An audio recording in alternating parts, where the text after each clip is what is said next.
안녕하세요. 크립토TV입니다. 이번 시간에는 페이팔이 스테이블 코인 출시를 발표했죠. 자, 이게 블랙록 ETF 수준의 파급력을 가져올 것이다 라고 하는 내용을 준비해 봤습니다. 이게 진실인지 아니면 문제점은 뭐가 있는지 한번 살펴보시죠. 21년 5월 기사네요. 페이팔에서 스테이블 코인 전문 기업과 스테이블 코인을 지금 개발하고 있다. 제가 이전에 말씀드린 바 있는데요. 결국에는 자체 스테이블 코인 가져온다고 했는데요. 2년이 조금 넘게 걸렸습니다. 자, 페이팔의 스테이블 코인을 PYUSD라고 합니다. 기대도 있지만 우려도 있다고 합니다. 내용을 한번 살펴보시죠. 이 스테이블 코인이요. 이더리움 기반이라고 합니다. 이더리움 위에 발행을 했고요. 자, 페이팔은 아시는 분 아시겠지만 2020년 10월 달에 코인으로 결제할 수 있는 서비스를 시작했습니다. 자, 이게 바로 불장을 당겼다라고 봐도 과언이 아니죠. 자, 페이팔은 올해 1분기 기준 가상 자산을 우리 돈 1조 3천억 원을 보유하고 있습니다. 기본적으로 이 코인에 굉장히 친화적인 기업입니다. 자, 페이팔에 따르면 스테이블 코인을 통해서 서비스와 상품을 구매할 수 있고 판매할 수 있습니다. 그리고 코인을 보유하고 이체할 수도 있죠. 일반 온라인 쇼핑, 이베이에서도 사용이 가능합니다. 자, 페이팔은요, 팍소스에서 발행이 되는 스테이블 코인 팍소스와 같이 제휴를 했었고요. 규제 틀 안에서 움직이고 있다. 미국 정부, 여기서는 뉴욕 금융감독국의 규제를 받고 있다고 하죠. 자, 팍소스는요, 사실 바이낸스 USD 스테이블 코인을 발행했었죠. 근데 미국 정부에서 바이낸스 USD를 사실상 금지를 시켰고요. 이 페이팔을 밀어주고 있는 모양새입니다. 자, 페이팔은요, 2020년 앱 내에 코인을 집어넣고요.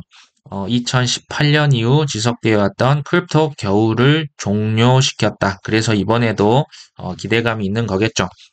그런데 회의적인 시각도 있습니다. 자, 첫 번째 뭐가 좀 그러냐. 2018년에 오래된 솔리디티 이더리움 개발 언어인데요. 조금 구식 버전을 사용한다고 합니다. 자, 레이어 2가 있는데 더 빠르고 저렴하게 쓸 수 있는데 굳이 비싸고 느린 이더리움 위에 집어넣었다. 왜 그럴까요? 또 이따 말씀을 드립니다. 자, 두 번째, 페이팔이 총 공급량을 마음대로 늘릴 수 있다. 마음대로 돈 찍어낼 수 있다는 겁니다. 이게 상식적으로 이해가 되십니까? 달러를 페이팔이 마음껏 찍어낼 수가 있네요.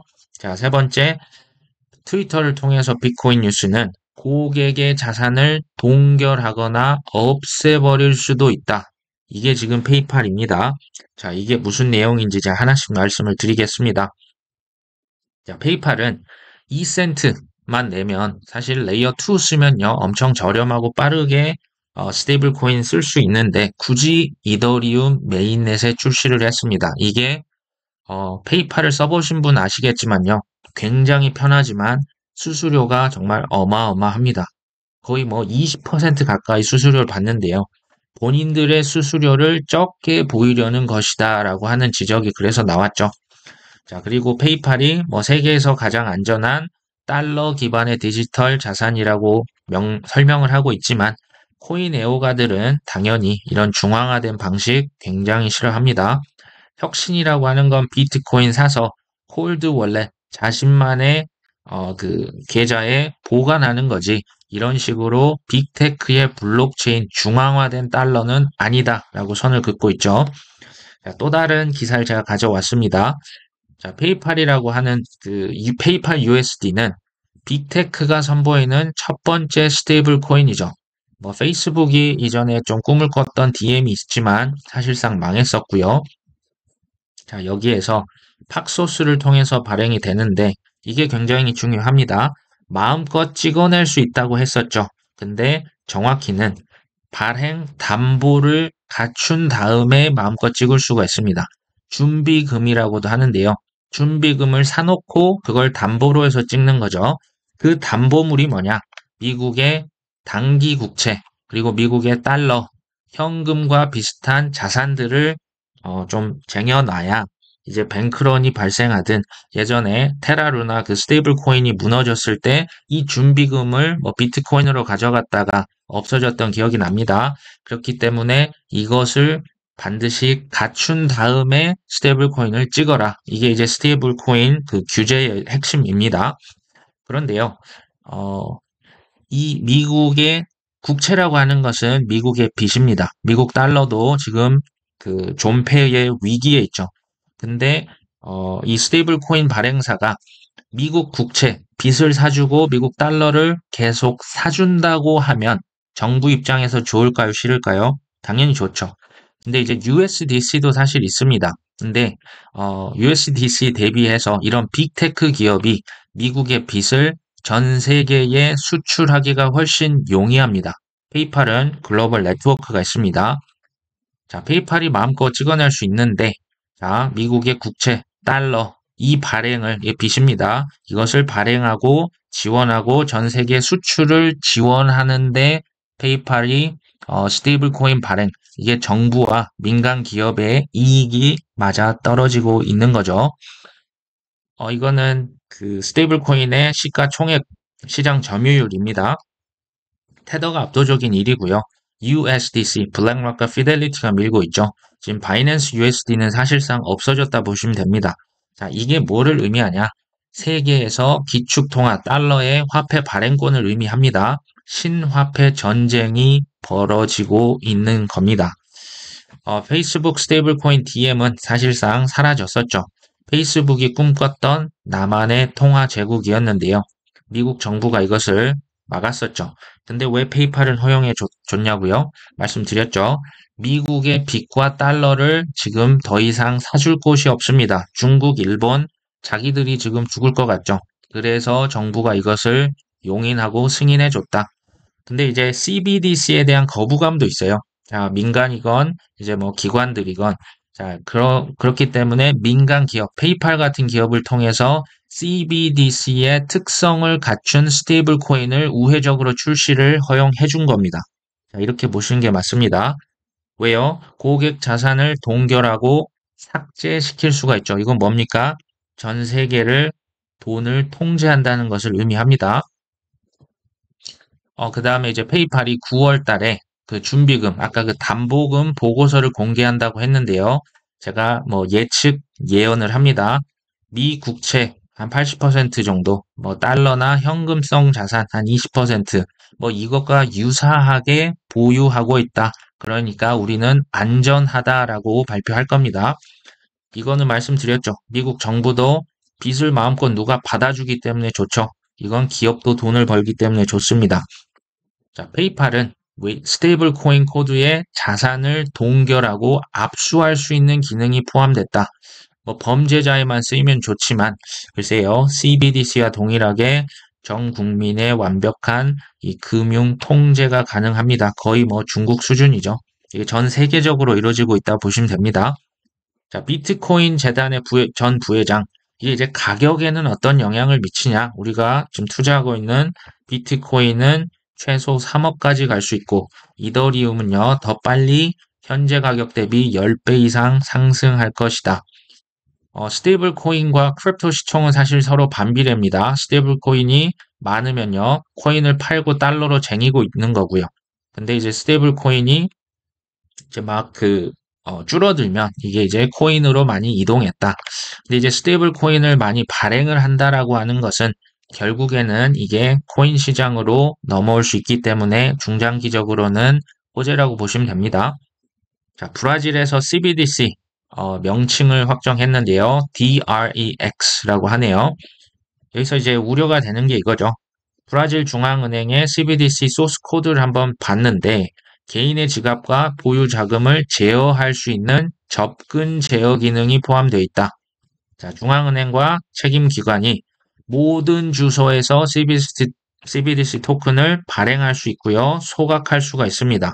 자, 이 권한 기관들이 개인 지갑 비활성화 및 해제, 자금 동결 및 해제, 자금 이동, 출금 및 송금 일시 중단 등의 조치를 취할 수 있다. 자기 맘대로 할 수 있다는 얘기죠. 자, 브라질 중앙은행은 이러한 기능이 포함됐음을 인정했다고 합니다. 자, 이게 이제 우려되는 것은 스테이블 코인에도 동일 기능을 지금 탑재한 다음에 미국 정부가 승인을 했다고 하는 거죠.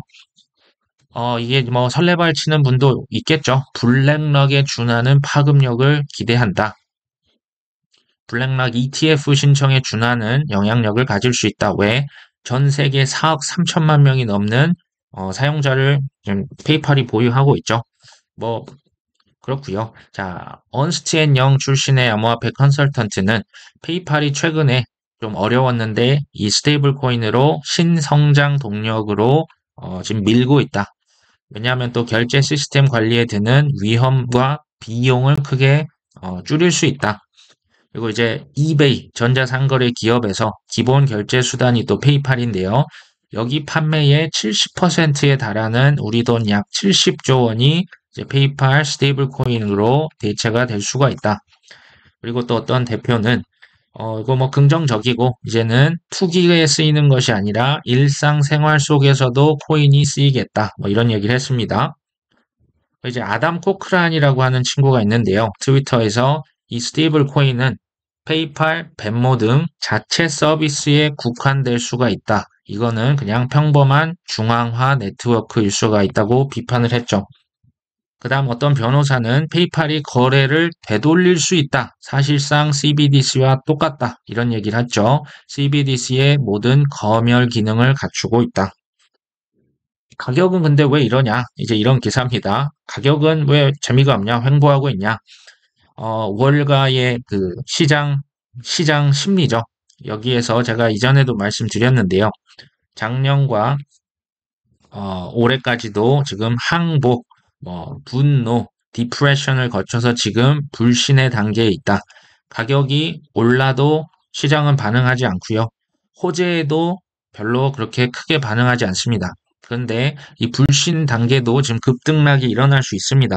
근데 이걸 왼쪽으로 와보면요. 상승장의 초입부가 바로 이 불신의 단계가 있습니다. 이 단계를 거치면 다시 희망이 있고 긍정, 믿음, 스릴, 그다음 또 유포리아까지 가는 거죠. 지금 이 단계에 있다라고 저는 생각이 되고요. 자, 마지막으로 블랙럭 ETF 이거 승인 확률에 대해서 말씀을 드려볼까 합니다. 지금 제임스 세이파트라고 하는 친구, 에릭 발추나스 이 두 명이 ETF 관한 글로벌 전문가라 보시면 됩니다. 근데 7월 전만 해도 ETF 승인 확률 1%였지만 2주 전에는 이게 50%까지 올라갔습니다. 자, 지금은 올해 내에 비트코인 현물 ETF 승인 확률 65%로 상향 조정을 했습니다. 물론 이제 8월 13일에 그 돈나무 언니 아크인베스트의 현물 ETF가 발표가 있는데요. 자, 이게 아무래도 연기가 될 가능성이 높다. 그리고 9월과 10월 달 지금 9개의 비트코인 현물 ETF가 동시에 승인될 가능성을 언급했습니다. 자, 이들 ETF가 승인이 되면 300억 달러, 우리 돈 약 40조 원이 비트코인 시장으로 유입이 될 것이다.